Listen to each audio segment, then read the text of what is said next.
अच्छा राजा साहब, एक बात मुझे ये बताइए आप कि उत्तराखंड उत्तर प्रदेश से अलग हुआ, वहां पर विकास हो रहा है। आप देख सकते हैं कि उत्तराखंड में विकास बिल्कुल बहुत शानदार तरीके से हो रहा है। जो भी मुख्यमंत्री आया उसने विकास वहां पर किया।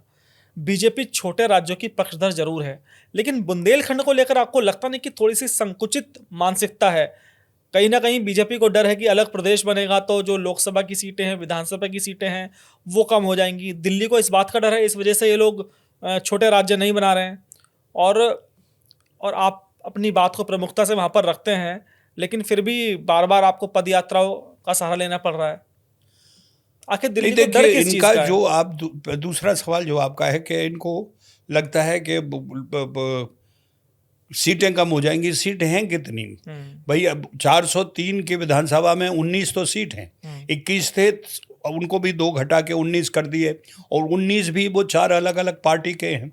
अगर फिर बीजेपी उसमें की, मध्य प्रदेश का भी कुछ इलाका लेंगे ना, हाँ अगर वो मध्य बुंदेलखंड प्रदेश, का वो अगर राज्य अगर बनाएंगे वो आप अगर ले ये। लें तो फिर 60 के आसपास बनती है। तब भी वो फिर किसको प्रेफर करेंगे भाई? अगर आप मुझे मेरी पहचान दे रहे हो तो फिर तो मैं अपने उस आदमी के पास साथ जाऊंगा ना जिसने मुझे मेरी पहचान दी है। आज उत्तराखंड, एक छत्तीसगढ़ को झारखंड को छोड़ दीजिए, क्योंकि झारखंड में जो भी गलती हुई है वो बीजेपी की हुई है, वरना झारखंड मुक्ति मोर्चा नहीं आता।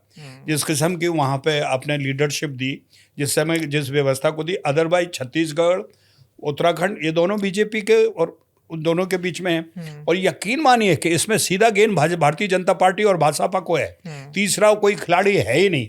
आज अगर आप बुंदेलखंड को बना के घोषणा कर दें तो पहली पार्टी बीजेपी होगी और दूसरी बीएसपी होगी, और पूरा खेल इन्हीं दोनों के बीच में होगा। कांग्रेस तो वाइप आउट अभी भी होगी, और सपा टोटल सबसे ज्यादा नुकसान अगर किसी को हुआ तो सपा को होगा। ये बात इनकी समझ में आ रही है भाजपा के कार्यकारिणी वालों लोगों को, लेकिन दिक्कत यह है कि वो ये मान के बैठे कि अभी प्रायोरिटी पे नहीं है। 2-2.5 करोड़ 5 करोड़ के लोगों की समस्याएं इनको उतनी बड़ी नहीं दिख रही जितनी 140 करोड़ की जनता की दिख रही हैं। तो हम भी इस विश्वास और आशा के साथ बैठे हैं कि जब भी होगा फैसला तो होना है, आज नहीं कल।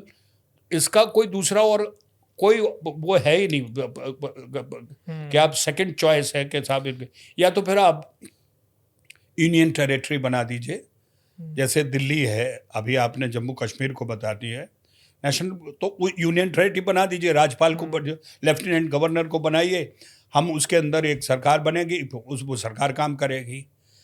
या फिर आप एक, जिस तरह से आपने झारखंड में किया था कि सबसे पहले आपने वहाँ पर एक बॉडी बना दी थी, आप एक बॉडी बना दीजिए, उस बॉडी में हम लोगों को जो भी पढ़े लिखे लोग हैं जो वहाँ पे शिक्षित हैं उनको अनाउंस करिए कि उनको बनाइए, तो फिर वो ऑटोनोमस बॉडी अपने हिसाब से काम करेगी।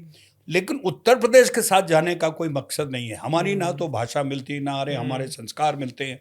और अब उल्टा हो क्या रहा है, आप 7 नदियों का पानी लेके हमसे कहते हैं कि बुंदेलखंड में सूखा है, 4 जगह हम बिजली बनाते हैं, पूरी बिजली आप ले जाते हैं, बुंदेलखंड में अंधेरा है।